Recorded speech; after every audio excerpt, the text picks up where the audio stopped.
Buenos días, profe. Buenos días.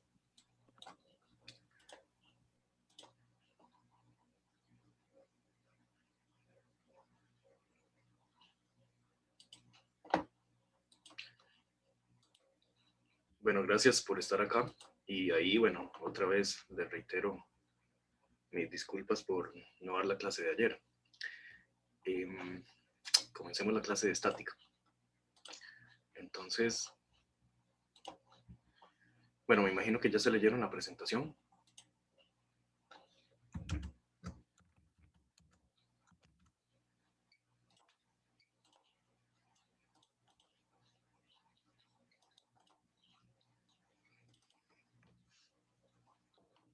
Primero entonces vamos a ver los fluidos cuando están quietos en régimen estático, como es el caso, por ejemplo, del agua que se almacena en una represa. Después el agua se deja caer y fluye, o sea, ya el agua se mueve. Esa parte la vamos a ver más adelante en dinámica de fluidos. Pero entonces que quede claro que esta primera parte se aplica a fluidos cuando están quietos. Recordando así un poquito acerca de la densidad, recuerden que la densidad es básicamente la masa entre el volumen y que las unidades oficiales de la densidad deben ser kilogramos sobre metros cúbicos. Yo sé que ustedes a veces la ven así, como gramos entre centímetro cúbico. Muchas veces en sus cursos se los van a decir de esta manera, y yo sé que muchas veces es práctico verlo de esta manera. Incluso cuando vayan a estar en el hospital, posiblemente les van a hablar de gramos y centímetros cúbicos. Pero recuerden que en realidad para el Sistema Internacional de Unidades, las unidades de la densidad son kilogramos sobre metro cúbico. Y entonces, a mayor densidad, más cantidad de sustancia cabe en cierto espacio. Todos sabemos eso. O sea, básicamente algo que es muy denso se percibe como muy pesado. Hay cosas que son muy densas como el plomo, el oro, el uranio, el platino. Vean que, por ejemplo, el plomo tiene una densidad de 11.300 kilogramos por metro cúbico. Para que quede más claro, para que se entienda visceralmente, así como con el estómago, ¿qué era un metro cúbico? ¿Recuerdan? ¿Cómo podían visualizar un metro cúbico?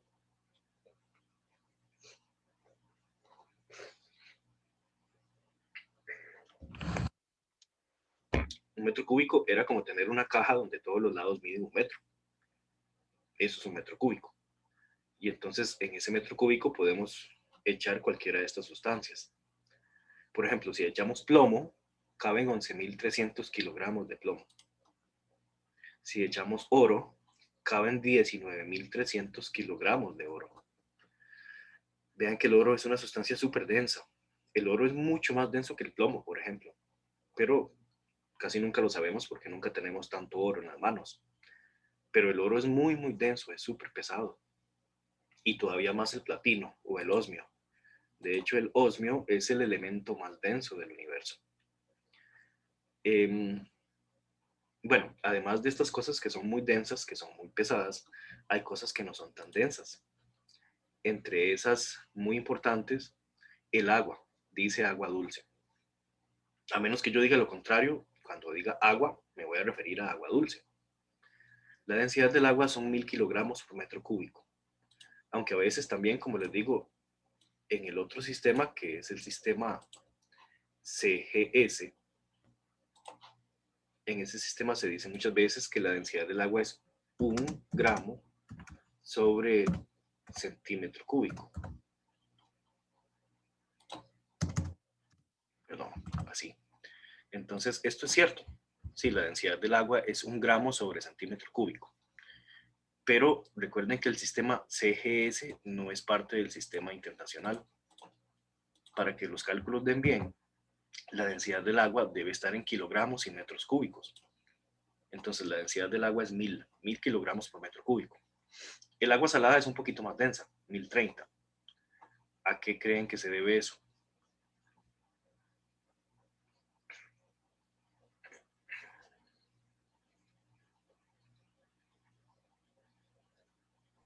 Hola. Y por la sal, profe. Pues sí, lo que está disuelto, ¿verdad? Si hay algo más disuelto, entonces se vuelve un poquito más pesado, correcto. Exacto, Alison. Digamos, si es salada es porque tiene sales disueltas. Similar pasa con la sangre. La sangre es bastante densa. Bueno, comparada con el agua dulce. ¿Qué es la sangre, chicos? ¿Qué contiene?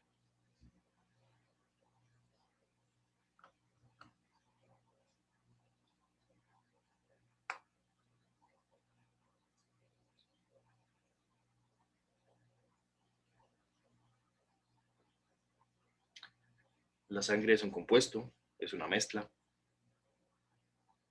¿Qué tipo de sustancia es?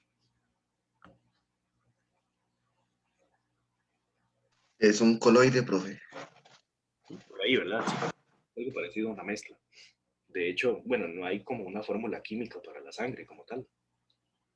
La sangre es algo parecido a una mezcla heterogénea que también se parece a un coloide.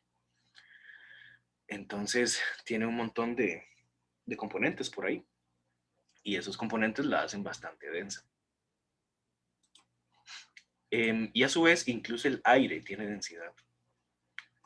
La densidad del aire es 1,28 kilogramos por metro cúbico. Uno normalmente piensa que el aire no es pesado, pero bueno, en realidad incluso el aire tiene cierto peso, solo que no tanto. Por cada metro cúbico, ¿cuánta cantidad de aire cabe? Bueno, 1,28 kilogramos. Entonces el aire sí es pesado, el aire tiene masa, solo que su densidad es muy pequeña. Así que normalmente uno cree que el aire no pesa nada, pero sí, sí pesa. Entonces, incluso en una atmósfera tan grande, uno soporta un montón de cantidad de aire, porque la atmósfera tiene kilómetros de kilómetros. Y quiero que se queden con esa idea. Incluso el aire es pesado, incluso el aire tiene masa, aunque su densidad es muy pequeña, pero el aire también tiene moléculas y esas moléculas también pesan.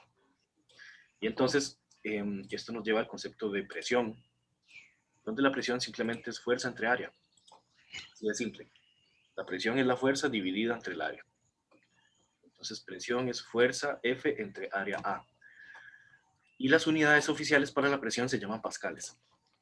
Los pascales tienen de símbolo PA, P mayúsculo. Estas son las unidades oficiales de los pascales. Y un pascal es en realidad un newton sobre metro. Aunque hay otras unidades útiles. Hay un montón de unidades para medir presión. Por ejemplo, el PSI. ¿Han visto esto? PSI en algún lugar. ¿Los han visto escritos?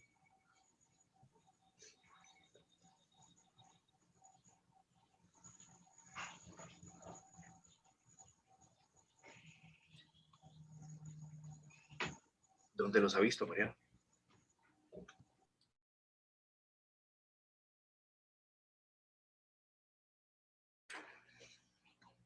En química. En algún libro de química. Ok, pero no los han visto en la vida real, en la vida cotidiana. Jefferson dice que en las llantas, sí, correcto. Todas las llantas, digamos, las llantas de la bici, las llantas de la moto, el carro, lo que sea, prácticamente todos los vehículos traen la presión de las llantas en PSI. PSI significa pound square inch, libra por pulgada. Entonces, otras unidades son estas, solo que estas son unidades del sistema inglés. Es bueno tener el factor de conversión. Una PSI o libra por pulgada cuadrada equivale a 6,9 por 10 a la 3 pascales. Recuerden que los pascales son los oficiales. Y entonces también esto lleva al concepto de presión atmosférica. Como la atmósfera está llena de un montón de moléculas y a esas moléculas les llamamos aire, entonces la presión atmosférica es esto, la presión que ejercen ese montón de moléculas sobre las cosas. A nivel del mar, en promedio, tenemos 1,01 por 10 a las 5 pascales y de esa manera se define una atmósfera. Entonces, esta es otra unidad para medir presión, la atmósfera. Una atmósfera se define como 1,01 por 10 a las 5 pascales. Y también hay otra que se llama bar. Y aunque esta palabra los hace pensar en cervezas, un bar en realidad se define también como una unidad para medir presión. Un bar es 1 por 10 a las 5 pascales. Cuando retomen las clases presenciales y se vayan a los jueves de calle, posiblemente van a recordar esto. Entonces, las unidades oficiales de la presión son los pascales, pero también tenemos PSI, también tenemos atmósferas y también tenemos bar. A ver, ¿qué opinan? Les pregunto, ¿hay mayor presión atmosférica en San José o en Limón? En Limón, profe, ¿Por qué en Limón? porque a nivel del mar la presión es de una atmósfera y Limón está más cerca del mar en comparación a San José. Eh, bueno, eso está bien. Y si lo analizamos desde la perspectiva de la cantidad de atmósfera que hay, o sea, tal vez usted sabe eso por la definición de una atmósfera, pero una razón, digamos, una explicación un poco más simple, ¿cuál sería la razón? Ajá. En Limón estaría recibiendo toda la columna de aire completa, en cambio en San José estaría recibiendo menos de toda la columna de aire. No sé si me voy a entender. Sí, tal vez con el concepto de columna de aire no tanto porque no lo hemos visto, pero sí, lo que el compañero quiere decir es que en Limón hay más cantidad de aire por encima. Y eso es correcto. Voy a colocar la pizarra un toquecito. ¿Están viendo la pizarra? Sí, profe, sí. Ok, entonces digamos que por acá, a grandes rasgos en San José estamos bien arriba. Y el Limón no. Digamos que esto de aquí es San José. Cuando uno está por aquí, por San José, en San José, bueno, es cierto, tenemos atmósfera por encima. Pero si nos vamos para Limón, el Limón, básicamente estamos a nivel del mar, ¿verdad? Digamos que estamos ahí por Puerto Viejo. Y estamos ahí, no sé, en alguno de esos barcillos Mala Muerte. Bueno, vamos un poco más para allá, para Manzanillo. Entonces, ¿dónde hay más aire por encima? Bueno, lo que dice el compañero es que aquí en San José estamos un poco más arriba. La cantidad de moléculas de aire está presente, pero es menor el aire que está por encima de nosotros en San José que la cantidad de aire que está por encima de nosotros estando en Limón, digamos, básicamente, porque en Limón prácticamente estamos al nivel del mar. Entonces, recuerden que entre más cantidad de aire tenemos por encima, más grande es la presión atmosférica. Así que sí, en general, en promedio, en Limón hay mayor presión atmosférica en general, bueno, por esa razón, ¿verdad? Porque en Limón tenemos más aire por encima. A este concepto a veces se le llama columna de aire, como dice el compañero. Entonces hay una columna de aire mayor en Limón porque estamos más abajo, tenemos más aire por encima. Y por esa razón entonces la presión en Limón en general es mayor que la presión en San José. Incluso esto se ve mucho cuando uno se va para la playa y echa agua en una botella y tal vez le deja un poquillo de aire a la botella. No sé si les ha pasado, que agarran aire, se dan los dos sentidos. Si usted agarra aire en la playa y de repente se la trae para San José, cuando usted llega aquí a San José, la botella está toda gorda, toda inflada. Y eso es así porque en el lugar donde usted envasó el aire, había mucha presión de la atmósfera. Y cuando se lo trae aquí a San José, no hay tanta presión. Pero el aire que está dentro de la botella sí tiene mucha presión. Por eso usted le quita la tapa y hasta que se siente donde sale el gas. Si lo hace al revés, si más bien lleva una botella con un poco de aire aquí en San José y luego se la lleva para la playa, ¿han notado qué le pasa a la botella? ¿Qué creen que le pasaría? Una botella como de plástico. Si es una botella de vidrio, eso casi no se nota. Pero si es una botella de plástico, por ejemplo, y uno tiene aire aquí en San José y se lo lleva para la playa, en la playa la presión es mucha. Entonces la botella hasta se ve aplastada. Hagan algún día el experimento para que vean cómo hace efectos la presión. Incluso, por ejemplo, bueno, yo que voy mucho a Guapiles, voy y regreso y siempre estoy en esas. A veces, dependiendo de qué tan rápido suba uno por el cerro, ahí por el Braulio Carrillo, si uno cambia muy rápido de altitud, hay cambios de presión muy fuertes. Y entonces hay gente a las que se les tapa los oídos o sienten un pitido. Y eso es porque en general, bueno, el corazón trata de restablecer la presión y también la cantidad de aire que hay por dentro y la presión externa con la presión interna de la cóclea. Pero a veces la presión no se estabiliza tan rápido, entonces uno se desequilibra. Y eso es más bien por la diferencia de alturas.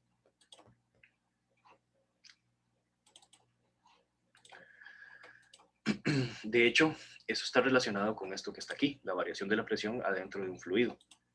Esta ecuacioncita que tenemos acá. En esta ecuación, la P significa la presión absoluta.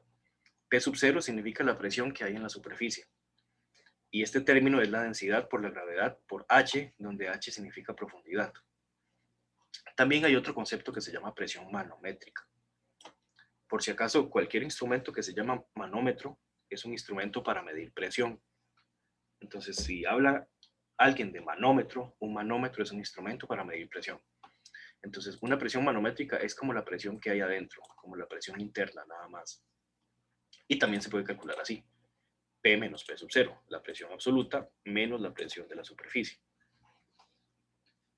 Ahora, para que quede más claro, vamos a hacer el ejercicio número 1. Calcular la presión absoluta que siente usted si se sumerge en una piscina llena de agua a 4 metros de profundidad, estando cerca de la playa. Y luego calculamos la presión manométrica.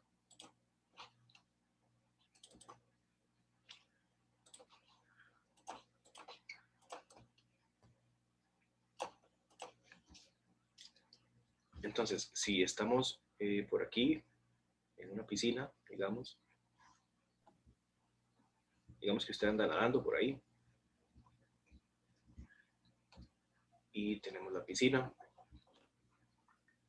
¿A qué profundidad estamos? A 4 metros. No sé si se han sumergido en una piscina o en un río, pero si usted se sumerge mucho hasta que duelen los oídos, incluso se siente un pitido. Ya más o menos después de sumergirse 2 metros, uno incluso siente mucha presión en la nariz. Ya a 4 metros es un poco incómodo, inclusive. La U, bueno, tiene una piscinilla por ahí y tiene una parte de clavados que es súper profunda también. Muy, muy profunda. No sé si alguien la conoce. Cuando yo llevé la deportiva, llevé natación. Y recuerdo que era a las 7 de la mañana, para el segundo semestre, donde hace un montón de frío. Era pero terrible estar ahí a las 7 de la mañana. Y en época de lluvia, entonces era súper frío. Ok, entonces vamos a calcular, en el caso A, la presión absoluta. La presión absoluta entonces es P sub 0 más la densidad por la gravedad por la profundidad. A ver, P sub 0 es la presión que hay en la superficie. Pongan atención a esto es muy importante. Si aquí yo tuviera un chunche por encima de esta persona, cualquier chunche, el término P sub 0 sería la presión de la atmósfera más la presión de ese chunche. Eso sería P sub 0. P sub 0 es toda la presión que hay en la superficie. Pero en este caso, yo no tengo ningún chunche por encima de la persona. Entonces, en este caso, y solo en este caso en específico, por las condiciones de este caso, la presión que hay en la superficie equivale simplemente a la presión de la atmósfera. Y en este caso, yo les dije que estamos en la playa. Como estamos en la playa, vamos a suponer que P sub 0 es la presión de la atmósfera, y en este caso vamos a suponer que esto es una atmósfera. No siempre es una atmósfera, pero siempre anda muy cerca de una atmósfera. Entonces P sub 0 sería 1,01 por 10 a la 5. Más la densidad. ¿De cuánto es la densidad en este caso? 1000. 1000 porque es agua dulce, estamos en una piscina. Si estuviésemos metidos en el mar sería diferente. Hay gente que va al mar y que no se mete al mar, que se quedan ahí nada más. Yo tengo compas así, hasta que da cólera. No, si van al mar, métanse al mar para que las olas los revuelquen. De eso se trata. Nada más no se me ahoguen. Entonces 1000 por la gravedad, por la profundidad, que sería 4. Y bueno, así de simple. ¿Cuánto les da esa presión absoluta? 1,40 por 10 a la 5. ¿A todos les da eso? Sí, profe. Ok, por 10 a la 5. Y la B nos pide la presión manométrica, que en el caso de la presión manométrica es la presión que hay sin tomar en cuenta la presión de afuera, o es básicamente la presión, digamos, interna, por así decirlo. Entonces la presión manométrica, que es la B, es P menos P sub 0. Entonces, esto sería simplemente 1,40 por 10 a la 5, menos P sub 0, que en este caso lo redondeamos a una atmósfera. ¿Cuánto les da la manométrica? 3,92 x 10 a la 4. Bueno, 3,92 por 10 a la 4. A mí me dio un poco distinto, profe. Sí, me imagino que le da esto, 3,90 por 10 a la 4. Por 10 a la 5. Ah, no, jamás. No creo que sea tanta diferencia. Déjame verlo así. Es 1,40 por 10 a la 5 menos 1,01 por 10 a la 5.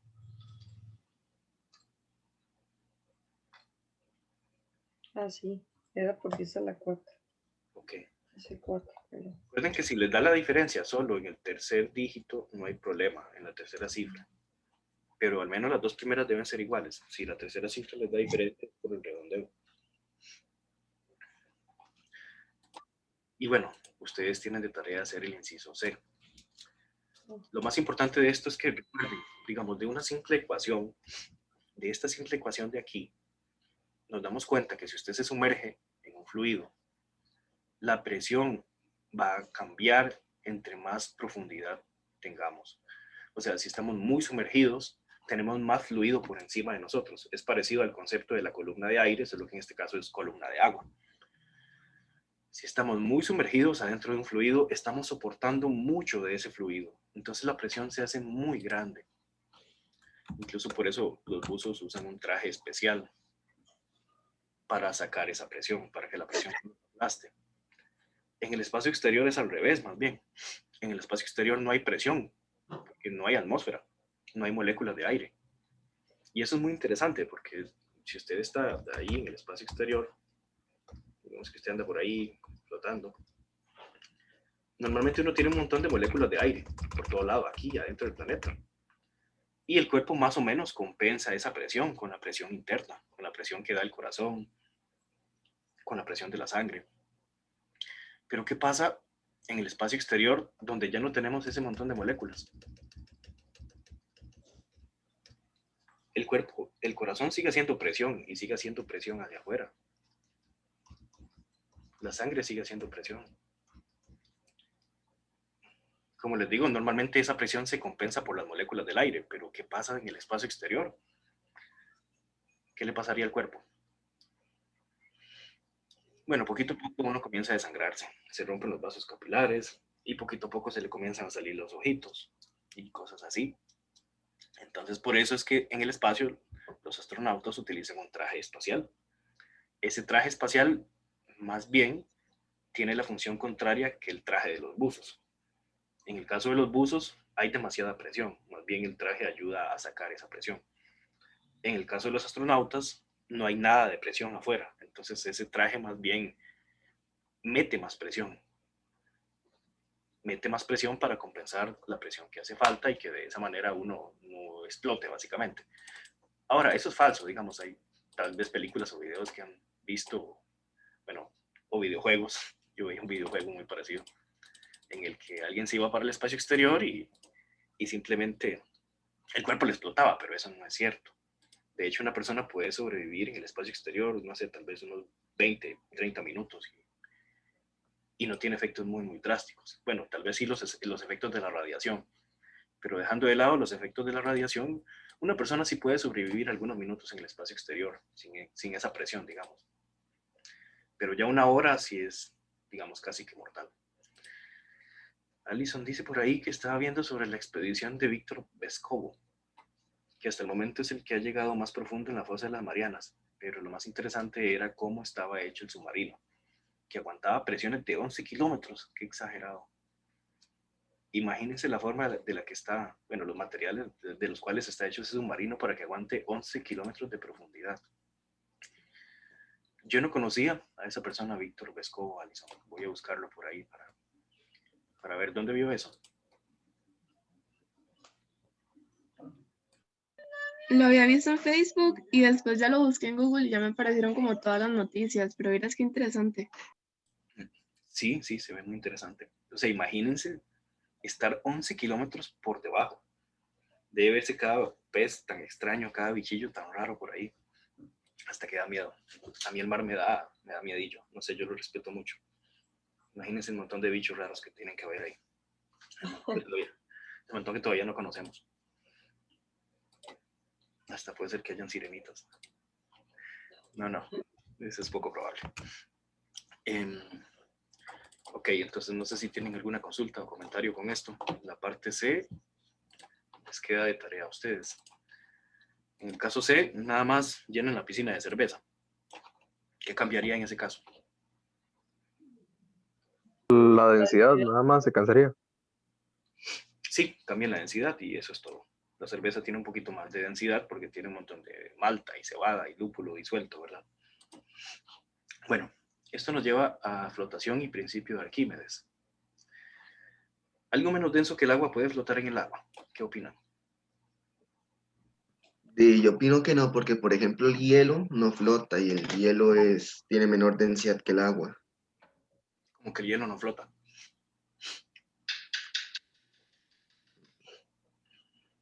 ¿Cuándo se le ha ido el hielo para el fondo del vaso? Bueno, yo tengo entendido que el hielo tiene como 916.8 kilogramos sobre metro cúbico, que es menor a los 1000 del agua. Claro, tiene una densidad menor. Lo que me llama la atención es que usted diga que el hielo no flota. Bueno, dependiendo del tipo de hielo, yo creo. Bueno, el hielo normalmente es agua sólida. Tal vez si usted hace hielo, no sé, de sangre, puede ser que no le flote. Nunca he visto hielo de sangre,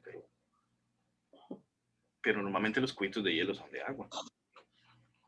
Sí, el hielo flota, compañero, claro que sí flota. Y sí, flota porque es menos denso que el agua. Por eso flota, dice Fiorella. Entonces sí, de hecho, por definición, cualquier cosa que sea menos densa puede flotar. Incluso el hielo es menos denso y sí, el hielo flota. Algo igual de denso que el agua puede flotar en el agua.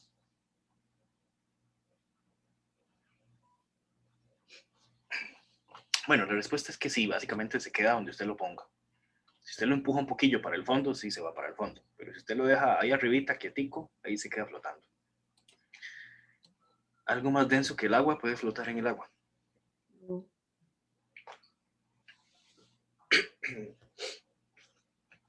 ¿Qué opinan?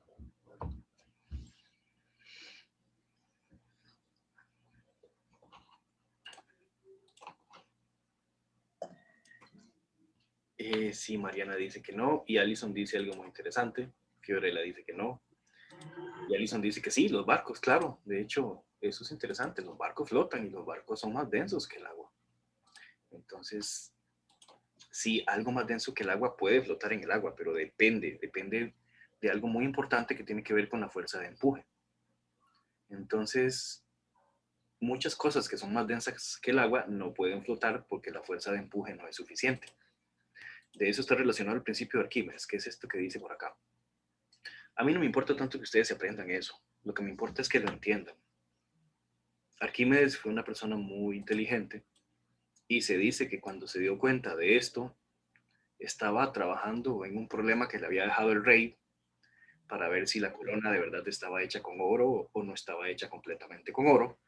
Y cuenta la leyenda que el mae estaba metido en una tina y que cuando se dio cuenta de la idea gritó Eureka y salió chingo corriendo de la felicidad. Yo no creo, cuando uno trabaja en ciencia y cosas así, uno no hace esas loqueras. Sí se pone muy feliz, pero no sale corriendo chingo. Entonces es un poco rara la leyenda, pero bueno, por ahí va. Lo importante del principio de Arquímedes es que siempre que un objeto está sumergido, hay una fuerza hacia arriba. Esa fuerza hacia arriba es igual al peso del volumen del agua que se desplaza. Tal vez un toquecito aquí. Hay agua que se desplaza cuando usted se mete, por ejemplo, en una piscina o en una tina. No sé si se han dado cuenta, usted se mete en una tina y el nivel del agua sube. El nivel del agua sube porque usted está desplazando un volumen. Usted está metiendo el volumen de su cuerpo y está desplazando el volumen de agua. Entonces el nivel del agua sube. Si uno lograra pesar esa cantidad de líquido de agua que uno desplaza, esto es exactamente igual que la fuerza de empuje. A la fuerza de empuje también se le llama flotación o fuerza boyante, pero yo le voy a llamar fuerza de empuje y siempre empuja hacia arriba. Siempre, siempre, siempre la fuerza de empuje va hacia arriba. Entonces, a pesar de que esta fórmula es correcta, es más práctica esta otra fórmula que está aquí.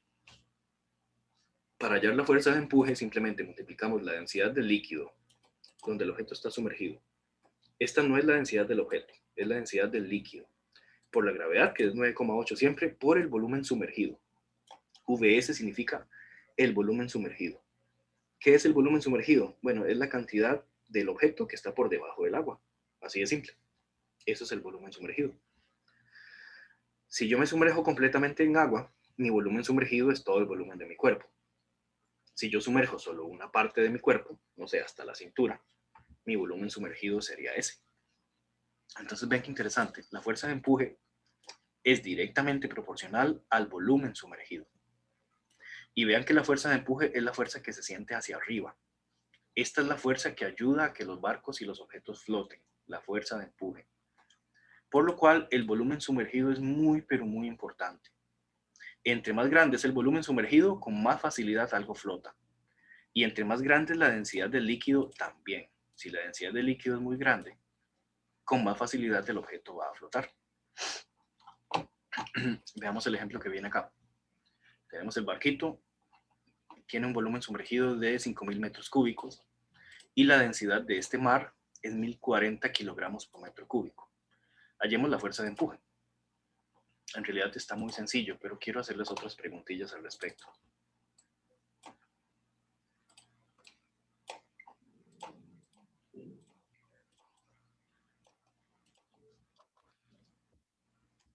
Digamos que tenemos por ahí el mar y por aquí está el barquito.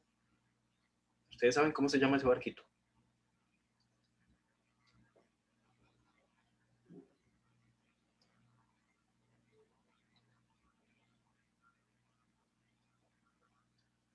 Se llama así.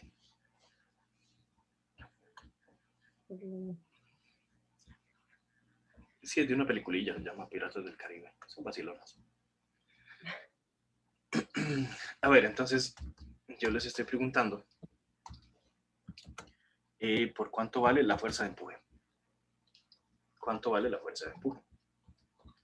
Recuerden que la fuerza de empuje siempre va hacia arriba. Es una fuerza que todo el tiempo va hacia arriba. La fuerza de empuje es la fuerza más importante para saber si algo flota o no flota.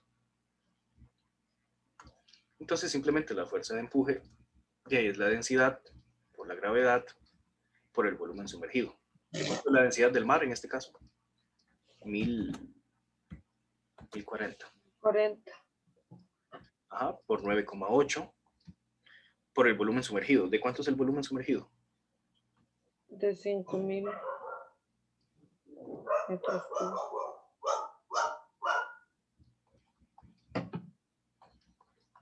¿Cuánto les da la fuerza de empuje? 5,10 por 10 a la 7 newton. Ajá, Newton, porque es una fuerza. Todas las fuerzas, 5,10 por 10 a la 7. Todas las fuerzas tienen unidades de Newton, sin importar cómo se llamen. Esta es la fuerza de empuje, muy bien. Ahora, les quiero preguntar, supongamos esto. Supongamos que la masa del crucero, bueno, del barco, es de 50 toneladas. Y les quiero preguntar si va a flotar. Suponiendo esa masa.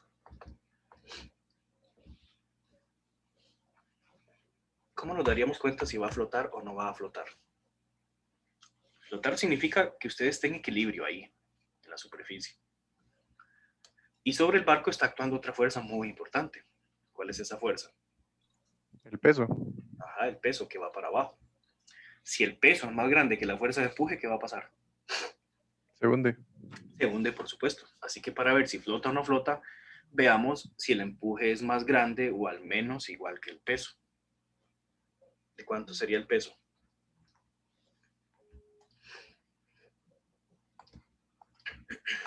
Vean que la masa son 50 toneladas. ¿Cuánto es una tonelada en kilogramos?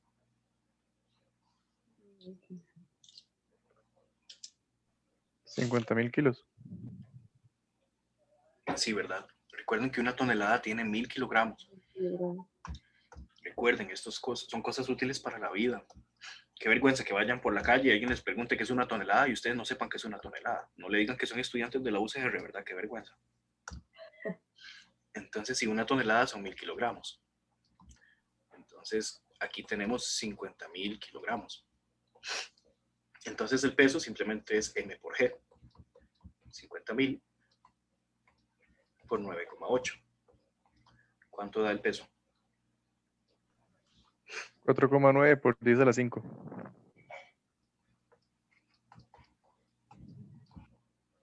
Newton.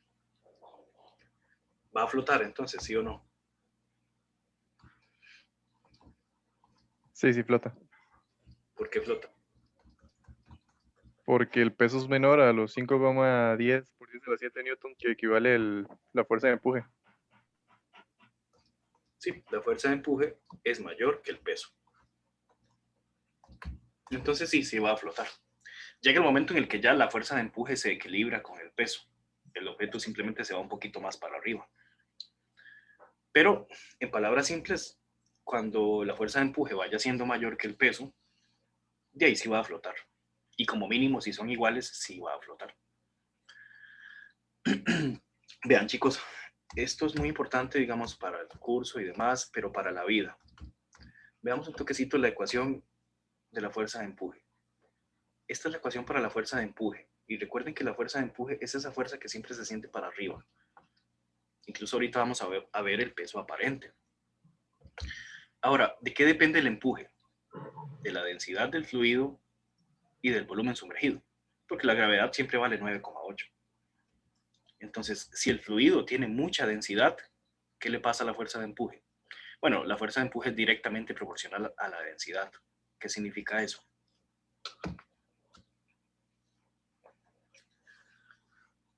Que a mayor densidad, mayor fuerza de empuje. Entre más grande es la densidad del fluido, la densidad del líquido, recuerden que esta no es la densidad del objeto, es la densidad del líquido, en este caso el mar, por ejemplo. Entre más grande es la densidad del mar, más grande es la fuerza de empuje y con más facilidad los objetos flotan. Por ejemplo, el mar muerto. ¿Han escuchado hablar del mar muerto? ¿Qué dice Wikipedia del mar muerto?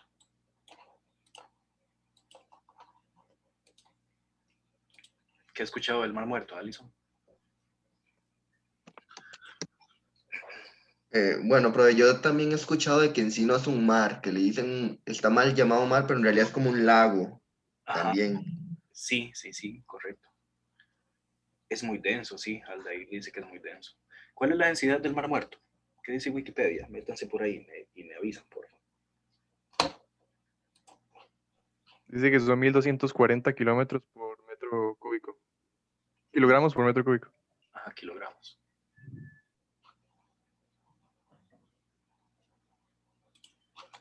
Voy a buscar un toquecito yo aquí, el mar muerto.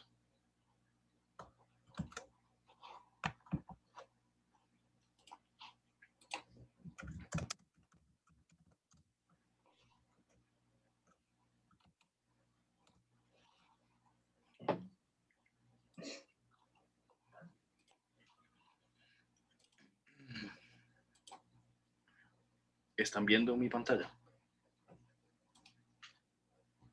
Sí. Sí, profe.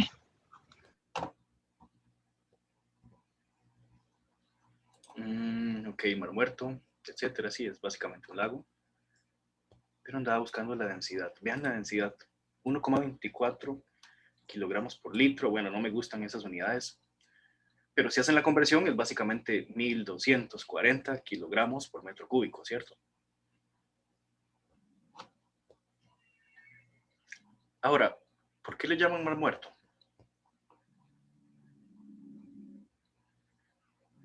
Porque por la salinidad no hay ningún ser vivo que pueda vivir ahí. Bueno, tal vez algún microorganismo, pero en sí no, como peces y así no, por la salinidad no son capaces de sobrevivir ahí. Sí, hay básicamente dos razones. La primera es esa, porque cuesta mucho que sobrevivan los bichillos. La segunda, ¿vieron It? La película de Pennywise, del payasito. Yo soy cinéfilo, entonces siempre paso pensando en películas y demás. Si vieron esa película, el payasito decía que todos flotan. ¿Por qué todos flotan? ¿A qué se refería él?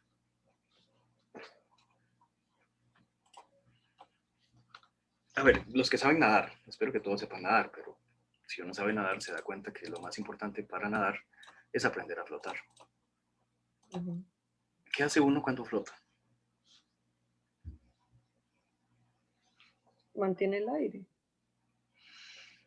No solo lo mantiene, sino que infla el tórax, ¿verdad? Infla el pecho. Y al inflarnos, ¿qué estamos ganando? Volumen sumergido. Estamos aumentando el volumen. Si aumentamos nuestro volumen, también aumentamos la cantidad de volumen que está sumergido. Si aumentamos el volumen sumergido, la fuerza de empuje también aumenta. El volumen sumergido es muy, pero muy importante para la fuerza de empuje. Por eso es que los barcos tienen un montón de volumen sumergido. Tal vez uno no lo nota, pero lo que está por debajo del agua de los barcos es gigantesco. Los barcos son súper anchos y tienen un montón de volumen sumergido. Entre más grande es ese volumen sumergido, más grande va a ser el empuje. Tienen que recordar eso. Y entonces, de hecho, incluso cuando todos los organismos vivos mueren por muchos procesos inflamatorios, se inflaman, se hinchan. Y cuando las cosas se hinchan, pues tienen más volumen sumergido. Y entre más volumen sumergido, con más facilidad flotan. Por eso es que el payasito se refería a eso, que todos flotan. Entonces, en resumen, entre más grande es el volumen sumergido, más grande es la fuerza de empuje.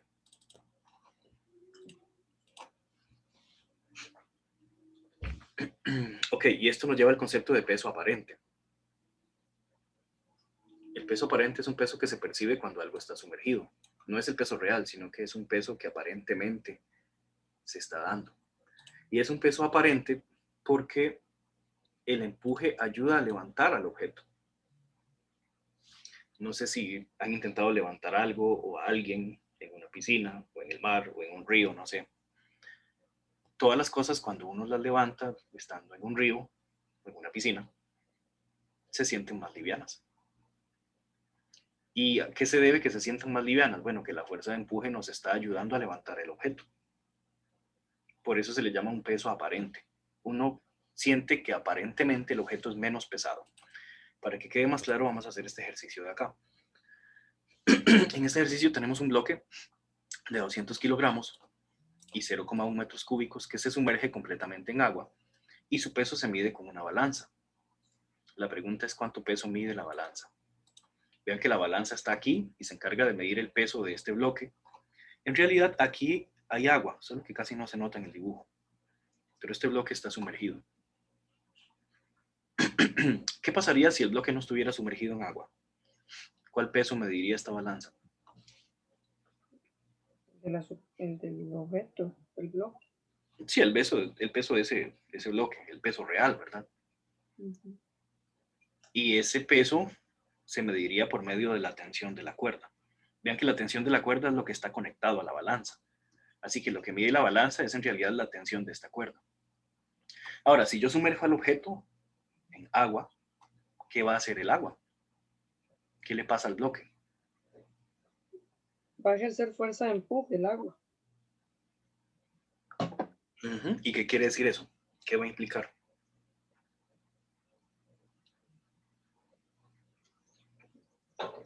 De que aparentemente va a pesar menos. Ujú, exacto, aparentemente el bloque va a pesar menos, porque la fuerza de empuje está ayudándolo a levantar. Entonces, así rápidamente hagamos un diagrama de fuerzas sobre ese bloque.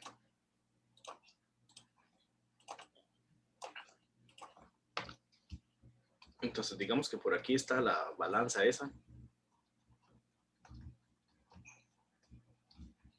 Por aquí viene la cuerda. Aquí está el recipiente. Aquí está el bloquecillo. Y se supone que este bloque está pues sumergido en agua.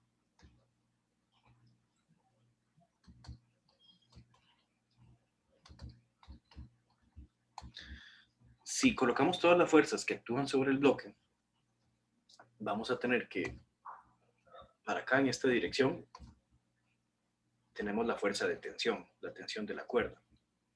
Pero a la vez también tenemos la fuerza de empuje. Ambas van para arriba. Y a la vez tenemos el peso. Pero el peso siempre viene para abajo, porque el peso tiene la dirección de la gravedad. Como vemos, este bloque está en equilibrio, no se está moviendo, perdón. Entonces, si nosotros aplicamos la suma de fuerzas en Y, ¿cuánto tiene que dar eso?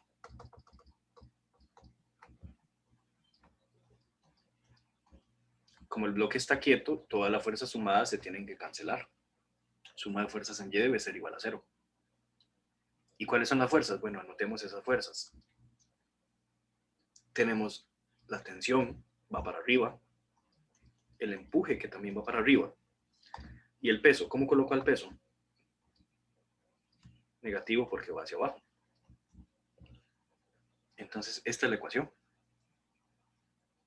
Ahora, otra vez, antes les había mencionado que lo que está midiendo esta balanza, el numerito que está detectando aquí, 40 o no sé, 30 o lo que sea, el numerito que detecta la balanza ahí, lo hace por medio de la cuerda, por medio de la tensión de la cuerda.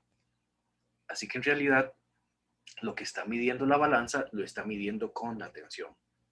Entonces, la tensión es la fuerza que está midiendo la balanza.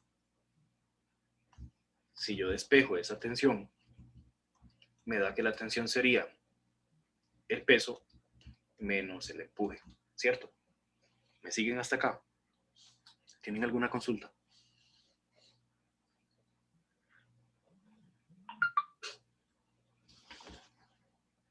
Chicos, a ver. ¿Todo bien?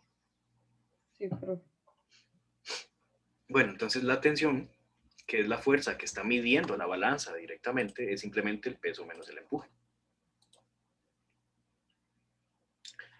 Ok, perfecto. Y el peso simplemente, bueno, es M por G. Y el empuje es la densidad del líquido, recuerden, por la gravedad, por el volumen que está sumergido. Tenemos la masa del bloque. sí, son 0,14, bueno, casi 2000 kilogramos. No, 200. 200, sí. Sí, 200 por 9,8 menos la densidad. ¿De cuánto es la densidad del líquido?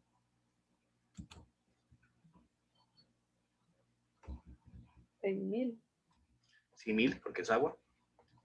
Por 9,8 por el volumen sumergido. ¿Cuánto vale el volumen sumergido en este caso? 0,1 metro cúbico. Bueno, sí, sería lo mismo que el volumen total, porque todo el objeto está completamente sumergido. Entonces, el volumen sumergido en este caso es igual que el volumen total. Repito que no siempre es así, pero en este caso sí es así.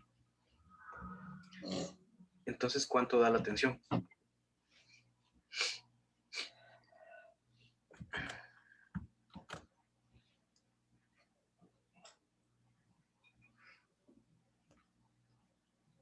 $980.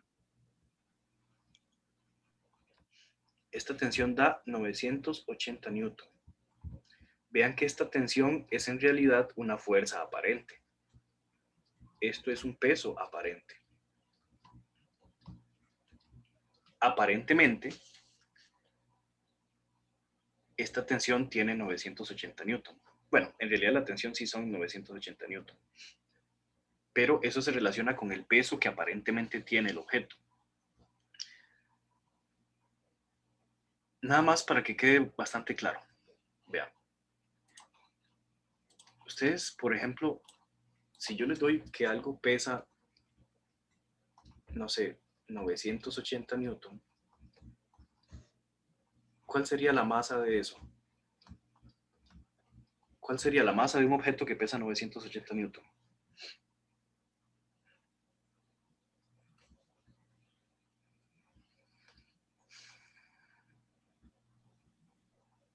¿Cómo encontramos la masa? Si tenemos el peso. 100 kilogramos, dicen Aldair y Allison. Claro, recuerden que el peso es M por G. Entonces, el peso entre G me da la masa. Entonces, la masa sería 980 entre 9,8 y da una masa de 100 kilogramos, ¿cierto? Una masa de 100 kilogramos se corresponde con un peso de 980 newton. Eso es para que entiendan a lo que quiero llegar en realidad con el peso aparente. Ahora, mi tensión, la tensión de antes, era de 980 newton. Esta fue la tensión que nos dio. Nos dio una tensión en realidad no tan grande como debería ser porque la fuerza de empuje nos está ayudando a levantarlo. Esta tensión en realidad es un peso aparente. ¿Ok? Entonces, en realidad, el peso aparente que obtuvimos es de 980 newton. Ahora, ¿cuál es el peso real de ese objeto? Si yo les preguntara por el peso real, ¿cuál es el peso real del objeto?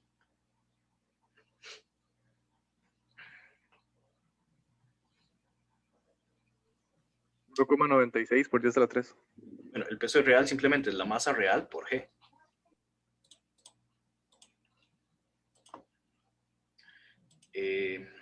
Sí, Aldair. Entonces, la masa real, ¿de cuánto era? 200 kilogramos. Y 200 por G, ¿cuánto da? 1960, ¿verdad? Vean qué interesante. El peso real es mucho más grande que el peso aparente. En este caso, de casualidad, es el doble. Ahora, la masa aparente, ¿de cuánto sería? ¿Cuál es la masa que aparentemente tiene ese bloque?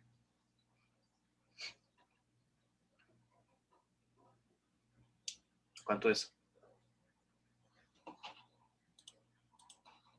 Claro, Alison, exacto, 100 kilogramos. Se los pregunto en realidad para ver si siguen despiertos. Pero sí, la masa aparente es de 100 kilogramos. ¿Cuál es la masa real de ese objeto?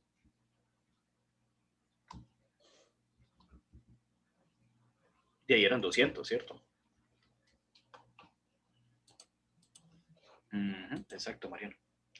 Son 200. Entonces, esto lo estoy llevando al absurdo para que entiendan qué es lo que está sucediendo. En realidad, la tensión es un peso aparente, el peso que aparentemente tiene el objeto, pero el peso real es el doble en este caso. Y ahora, esta tensión está midiendo al peso del objeto como si tuviera una masa aparente de 100 kilogramos. Aparentemente ese objeto solo tiene 100 kilogramos, aunque en realidad tiene 200, el doble. Entonces, el peso aparente siempre se percibe más pequeño, porque la fuerza de empuje está ayudando a levantar al objeto. En este caso es una casualidad que sea el doble, no siempre va a ser el doble, esto es una casualidad. Lo que sí es cierto es que el peso aparente siempre va a ser más pequeño, y por eso es más fácil levantar a alguien cuando estamos sumergidos debajo del agua o en algún otro fluido, digamos, que sea muy, muy denso. A eso quería llegar. ¿Alguna consulta o comentario hasta ahora? Profe, Dino, o sea, yo lo hice, obviamente, viendo todo lo que usted hizo, yo lo hice mal, pero me dio la misma respuesta. ¿Y qué fue lo que hizo? De ahí, yo solamente, o sea, utilicé la fórmula, ¿verdad? Esta misma digamos, del principio de Arquímedes, La Nada densidad más. por la gravedad por el volumen.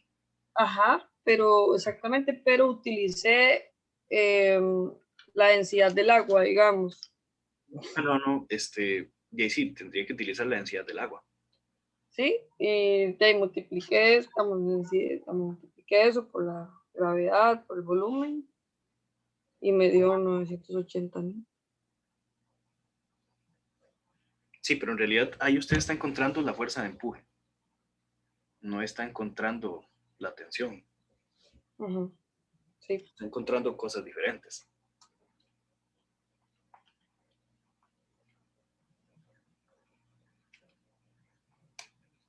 O sea, digamos que fue una casualidad matemática que le diera igual, Ujú. pero es, o sea, completamente falso. Usted está usando una ecuación donde no tiene que usarla. Usted lo que está hallando es la fuerza de empuje. Sí, de hecho yo lo que hice fue eso, como averiguar la fuerza de empuje del bloque y de la balanza, pero ahí quedé, digamos. Sí, sí, sí. En realidad la fuerza de empuje no es igual Ujú. que el peso aparente. Más bien, digamos, en este caso, la fuerza de empuje, si usted la suma con la tensión, al sumar esos dos, le va a dar lo mismo que el peso. Porque sí, entre la fuerza de empuje y la tensión tienen que cancelar al peso para que el objeto se quede quieto. Por eso tanto la fuerza de empuje como la tensión dan 980 newton, pero es una casualidad. Ujú. Es una fórmula que está utilizando en un concepto inadecuado. Perfecto. Ujú. Bueno, ahora vamos al principio de Pascal. Y el principio de Pascal nos dice que cuando hay un fluido confinado significa encerrado. Cuando hay un fluido que está encerrado en algún lugar, las presiones se perciben por igual. Si tenemos, por ejemplo, aquí agua encerrada o aceite en toda esta parte, si tenemos aquí algo encerrado, algún líquido, y usted hace presión en cualquier punto, en todos los puntos la presión se siente igual. No es que la fuerza se sienta igual, la presión es la que se siente igual. Entonces la presión de cualquier punto 1 tiene que ser igual que la presión de cualquier punto 2. Y como la presión es fuerza entre área, entonces la fuerza 1 entre el área 1 debe ser igual que la fuerza 2 entre el área 2. Y esta ecuación se ve muy inofensiva, pero es muy, muy importante y es súper útil. Se aplica mucho a prensas hidráulicas o gatas hidráulicas, esas con las que levantamos los carros, por ejemplo. Incluso a las puertas hidráulicas. Entonces, les dejo de tarea hacer este ejercicio, porque yo tampoco les puedo hacer todo. Entonces necesito que intenten este ejercicio, en realidad está muy sencillo. Simplemente es aplicar esta ecuación. Y entonces la fuerza 1 es básicamente la fuerza que uno está aplicando. El área 1 es el área donde estamos aplicando esa fuerza. Aquí les estoy dando esa información. La fuerza 2 es la fuerza que uno tiene que vencer. Y el área 2 es el área donde se está aplicando la fuerza 2. ¿Cuál sería la fuerza 2 en este caso? Para avanzar un poco.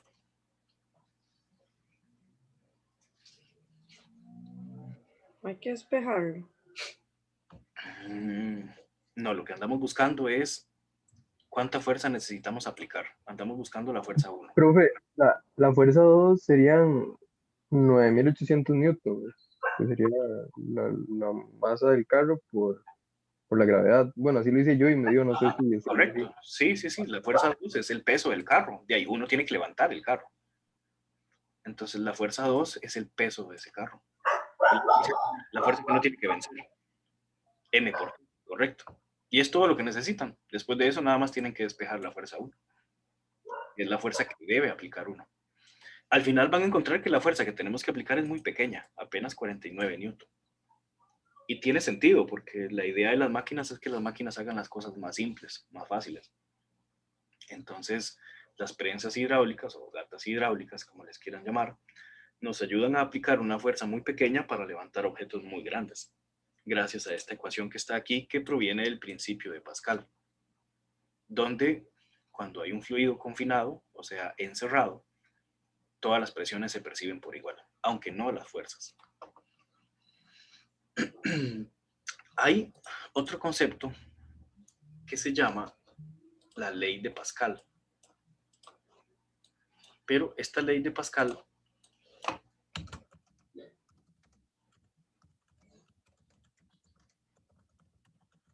se aplica a otras cosas.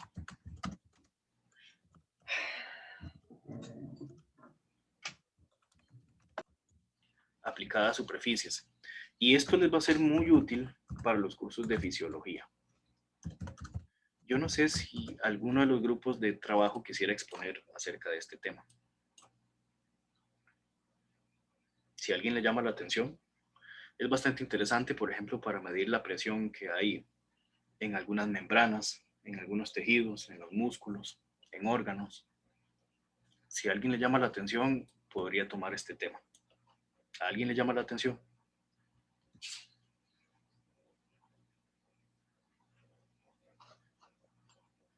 Bueno, por si acaso lo pueden pensar. Ahí se lo dejo. De tarea tenemos este ejercicio que está por acá.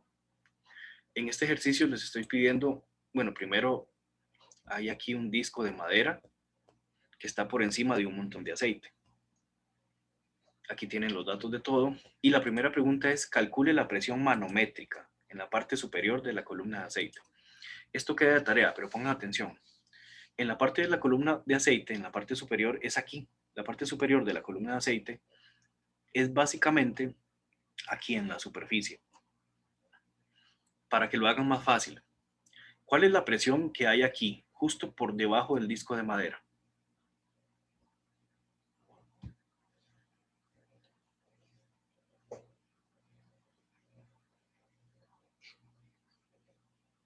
Justo por debajo del disco de madera, la única presión que hay ahí sería, bueno, la presión del disco de madera.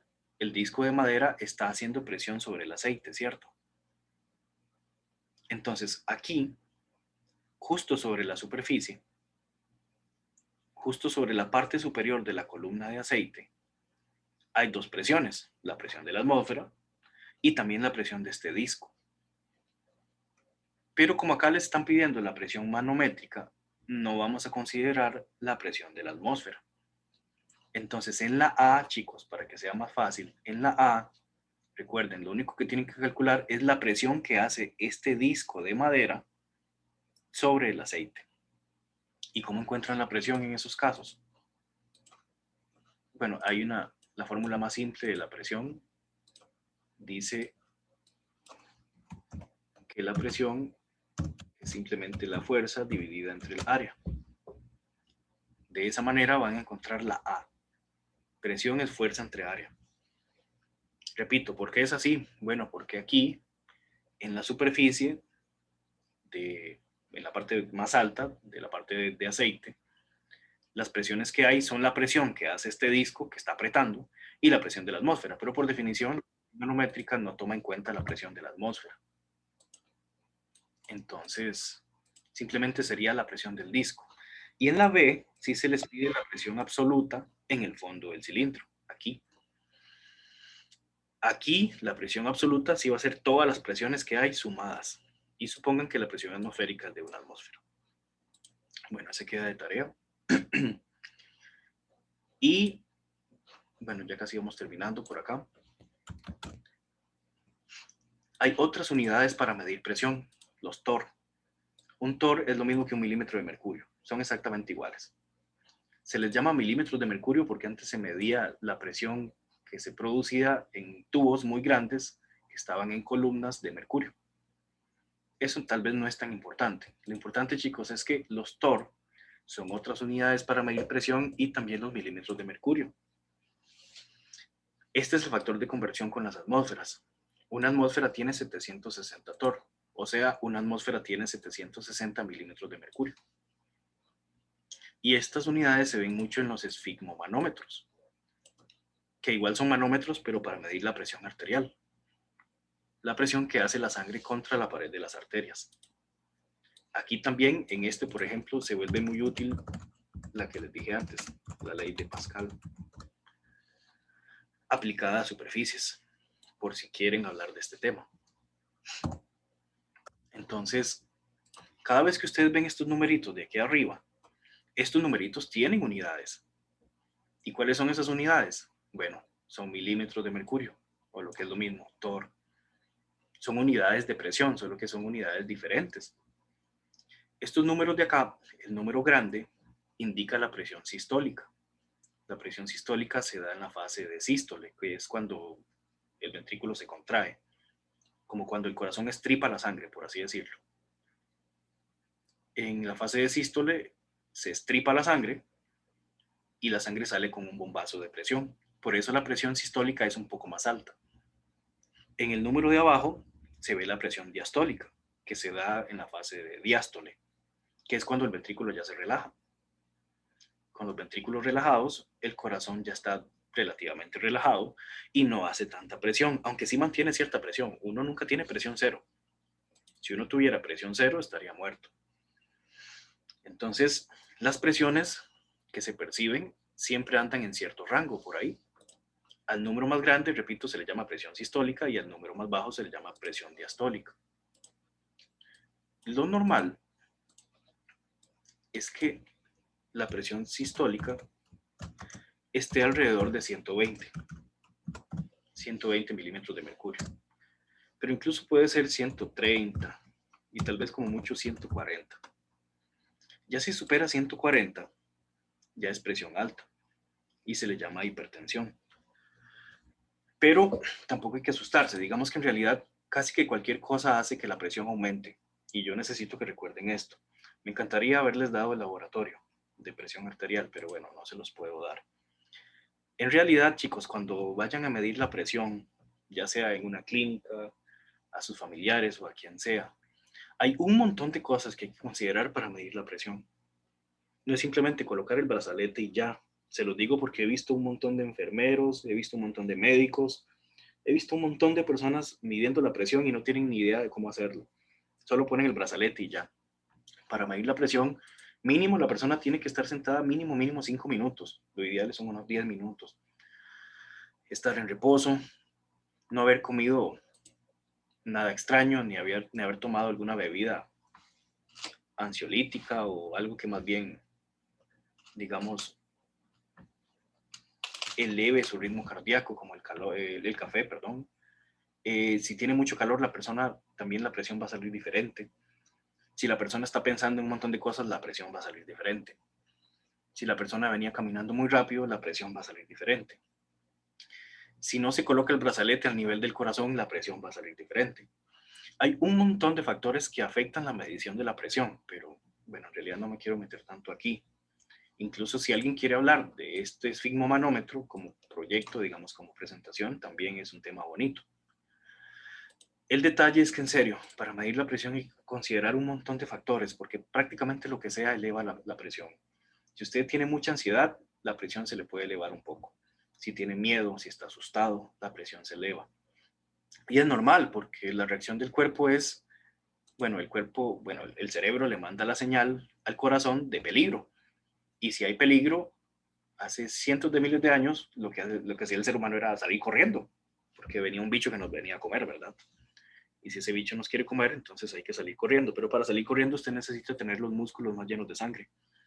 Entonces el corazón comienza a latir más rápido, aumenta la frecuencia cardíaca y aumenta también la presión de sangre. Era normal, los estímulos de miedo hace miles de años eran normales y entonces se aumenta la presión, llega más sangre, los músculos se hinchan y usted sale corriendo y hay dos opciones. O usted sobrevive o el bicho se lo come. Pero actualmente ese miedo, al cual se le llama también ansiedad o estrés, nunca se va, siempre está presente. Y por eso si usted pasa con miedo todo el tiempo o pasa con ansiedad, es muy propenso a que se eleve su presión. Porque ese bicho nunca se va y nunca se lo come a uno. Entonces uno ni se muere ni el bicho se va. Pasar con presiones altas todo el tiempo es riesgoso. De vez en cuando aumentar la presión no está mal. El corazón puede aumentar la presión de vez en cuando y de vez en cuando, incluso cuando uno hace ejercicio, cuando uno sale a correr, la presión aumenta, claro que sí. Lo que pasa es que de vez en cuando hacerlo está bien. Incluso si es por medio del ejercicio, el corazón tiene un montón de músculos también. Y si uno los entrena, el corazón se vuelve más eficiente. Entonces hacer ejercicio es muy bueno porque después el corazón va a ser más eficiente para el bombeo de sangre y también los pulmones van a ser más eficientes para recibir y enviar el oxígeno.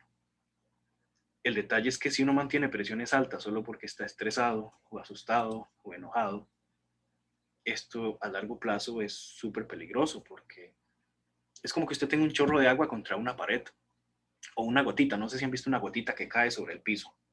Una gotita de agua, tal vez por, no sé, las cañerías de la casa. Una gotita que caiga de vez en cuando no hace nada. Pero una gotita que caiga todos los días, todas las horas, todo el tiempo, a largo plazo la gotita hace un hueco. No es que a las paredes del cuerpo se les va a hacer huecos, pero sí se van endureciendo, pierden la elasticidad y demás. Entonces, por eso es que mantener la presión arterial alta es dañino. A largo plazo esto es malo. Y por esa razón es importante tener este tipo de artefactos, pero más que eso, comer bien, vivir saludable. Yo sé que cuando uno es estudiante la UCR eso es muy difícil, pero en general después uno se estabiliza. Entonces, en resumen, obviamente estos aparatos sirven para medir la presión de la sangre contra las arterias. Lo ideal, como les digo, es que esté en 120 la sistólica y que la diastólica ande alrededor de 80. Aunque he visto casos que incluso están en 50 y no está mal. La mayoría de mujeres tienen presiones bastante bajitas. Y es normal, viven bien así, viven tranquilas. Pero sí es importante que ustedes conozcan su nivel normal de presión. Porque si algún día tal vez les pasa un accidente y le miden la presión diastólica y da 50, puede ser que el paramédico piense que usted se está muriendo. Y tal vez usted no se está muriendo, usted simplemente manejó presiones bajas toda su vida. Esto es muy normal en las mujeres, por ejemplo, porque las mujeres tienen menor cantidad de tejido magro, tienen menos músculos, entonces no se necesita tanta presión de la sangre para enviar tanta sangre porque hay menos masa muscular. Entonces, en general, las mujeres sí manejan presiones bajitas, pero sí es importante que se las midan. Estos son los valores recomendados mundialmente: 120 en la sistólica y 80 milímetros de mercurio en la diastólica, pero como les digo, pueden variar un poquito y no es para asustarse. Prácticamente cualquier estímulo modifica la presión arterial. Eso es normal. Entonces, si van a medir la presión, ojalá que la midan siempre a la misma hora. Ojalá que sea unos minutos después de haberse despertado, más o menos en el mismo rango de horas, sin haber tomado cafecito, porque el cafecito tiene ese montón de cafeína y nos eleva todos los estímulos y nos pone más eléctricos, ¿verdad? Entonces, consideren un montón de factores a la hora de medir la presión. Después, nada más quiero hacer un cálculo muy rápido. Recuerden que estos números están en milímetros de mercurio. Pasemos eso a atmósferas. Antes de hacer el cálculo, nada más, aquí les había colocado un gráfico, donde lo más importante del gráfico es que la presión arterial cambia en el tiempo, todo el tiempo está cambiando, dependiendo de las fases del corazón. Como les digo, si un ventrículo se contrae, entonces tira el bombazo de presión y llega el pico de presión, que se llama sístole. Y cuando se relaja, más bien es lo contrario, se llama diástole. Entonces las presiones siempre van ahí, entre un punto y el otro, pero la presión nunca es cero, porque eso significaría que estaríamos muertos. A ver, ok, pasen entonces, ahora sí, este número, 126 milímetros de mercurio, pasemos las atmósferas.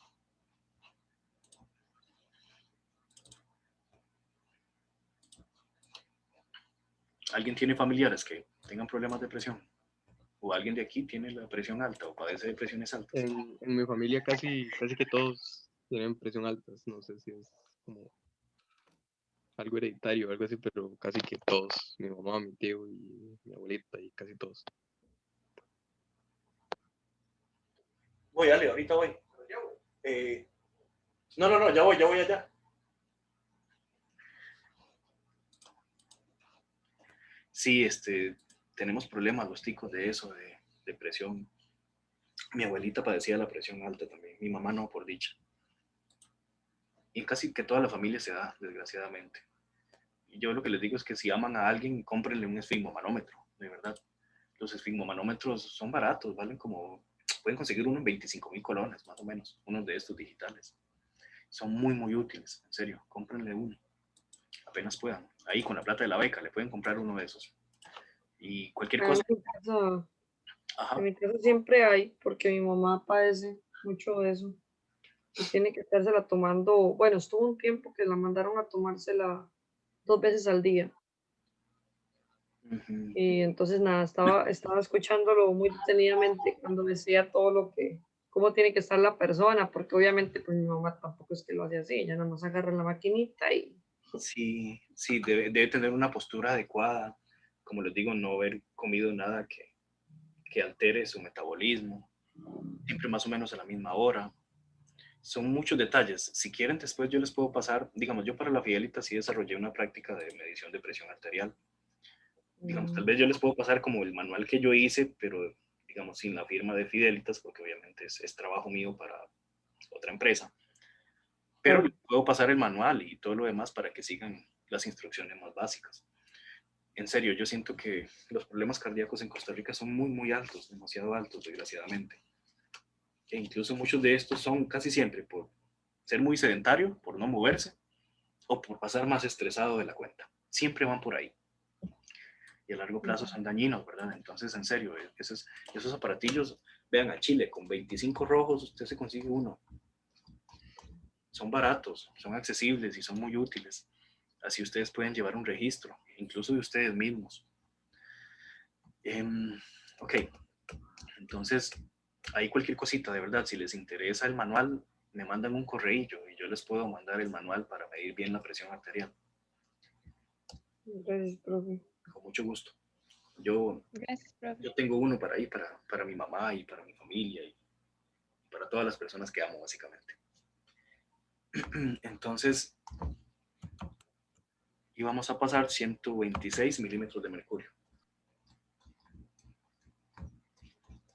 Vamos a pasarlo a atmósferas, solo para que recuerden que en realidad esos números son números que miden presión, pero se pueden pasar a otras unidades. Esto es una simple conversión.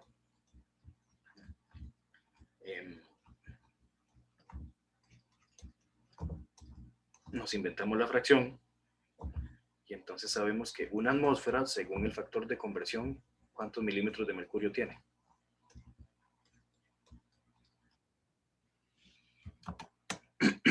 Por ahí dice que una atmósfera tiene 760 milímetros de mercurio. Entonces, cancelamos estos de aquí. ¿Cuánto nos daría eso en atmósferas?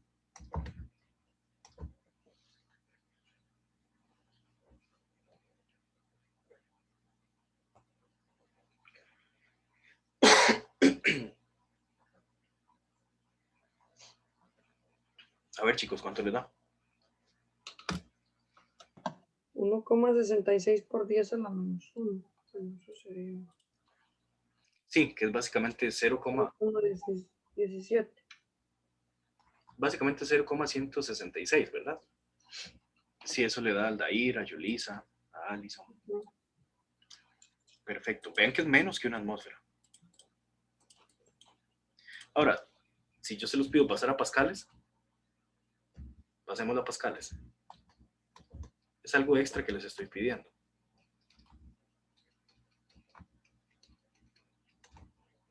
Si lo pasamos a pascales, bueno, una atmósfera, ¿cuántos pascales tiene? 1,01 por 10 a la 5. Cancelamos. ¿Y cuánto daría en pascales?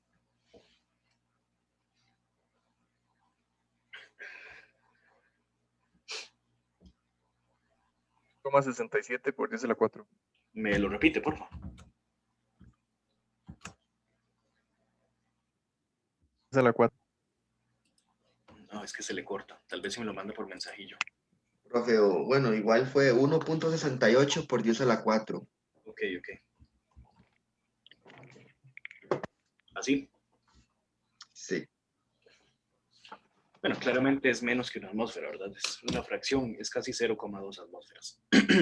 Pero bueno, todo esto lo hago, gente, para que sepan que en realidad, de aquí en adelante, toda la vida, cuando vean esas unidades en los esfigmomanómetros, son unidades de presión. Simplemente que son unidades diferentes. Y tienen algunos ejercicios de tarea. Gente, sería bueno que se los vayan haciendo, especialmente este de la lancha. Intenten este de la lancha, por favor. En resumen, vimos la definición de la densidad, que es masa entre volumen. Recuerden que las unidades oficiales son kilogramos sobre metro cúbico. Hay cosas muy densas, como el osmio, El osmio es el elemento más denso del universo. Hay otras cosas que son muy densas, como los agujeros negros, ¿verdad? Que son lo más denso que hay en el universo. Y luego sigue el ego de los ingenieros. Y también tenemos cosas que son un poco menos densas. El agua en general va a ser 1000. La sangre es un poquito más densa que el agua porque tiene un montón de solutos. El aire tiene densidad, aunque es poquita, pero sí tiene. Luego definimos la presión como fuerza entre área. Y las unidades oficiales siempre son Pascal. Los pascales son las unidades oficiales de la presión. Aunque también tenemos las PSI, tenemos las atmósferas, tenemos el bar. También definimos la presión de la atmósfera. La presión atmosférica es básicamente la presión que hace el aire sobre todas las cosas que están adentro de la atmósfera. Vimos cómo cambia la presión adentro de un fluido y, por supuesto, entre más profundidad estamos sumergidos, más presión se siente porque tenemos más fluido encima de nosotros. También definimos la presión manométrica como la presión interna. Hicimos este ejercicio. Luego hablamos de flotación. Vimos que algunas cosas que son más densas que el agua sí pueden flotar, pero eso depende fuertemente de la fuerza de empuje, de lo cual nos hablaba al principio de Arquímedes. La fuerza de empuje también se llamaba fuerza de flotación o fuerza boyante y se puede calcular fácilmente con esta formulita de aquí. La densidad del líquido por la gravedad por el volumen sumergido. Entre más volumen sumergido, más fácilmente flota algo. Entre mayor es la densidad del líquido, más fácilmente flota algo. Luego hicimos este ejercicio, hablamos del peso aparente, y en resumen el peso aparente es un peso que aparentemente tienen los objetos, que es menor que el peso real, y es así porque la fuerza de empuje nos ayuda a levantar a los objetos. Luego hablamos del principio de Pascal, les dejé de tarea este ejercicio de acá. Les dije que también se busquen la ley de Pascal aplicada a superficies o membranas, y que sería un buen tema para la exposición. Y finalmente, pues, también hablamos de este ejercicio. Vimos los esfigmomanómetros, que son aparatos para medir presión, solo que es presión arterial. Y dijimos que siempre estas unidades de aquí son unidades de milímetros de mercurio, que son otras unidades para la presión, igual que los TOR, en honor a Torricelli. Lo normal de la presión arterial es que haya 120 en la sístole y 80 milímetros de mercurio en la diástole, pero esto puede cambiar un poquito debido prácticamente a lo que sea. Y bueno, básicamente eso fue lo que vimos el día de hoy. Voy a dejarlos acá para los que tienen que ir al laboratorio. E igualmente el jueves yo tengo todavía más prácticas en el hospital. Tengo que hacer más exámenes. Pero como los exámenes míos comienzan más o menos desde las 6, entonces yo espero ya a las 8 estar libre. De fijo, la clase del jueves sí se las doy, aunque fuera el caso que comencemos a las 9, tal vez un poquito más tarde. Pero si yo salgo muy tarde del hospital el jueves, yo les aviso para comenzar la clase alrededor de las 9. Entonces no se preocupen por eso y el jueves seguimos con la materia. Si no tienen más consultas o comentarios, vamos a quedar aquí y muchísimas gracias por estar presentes. Gracias a usted, profe. Muchas gracias, profe. Muchísimas profe. gracias. Gracias. Hasta luego. Gracias, profe. Hasta luego. Chaito, cuídense.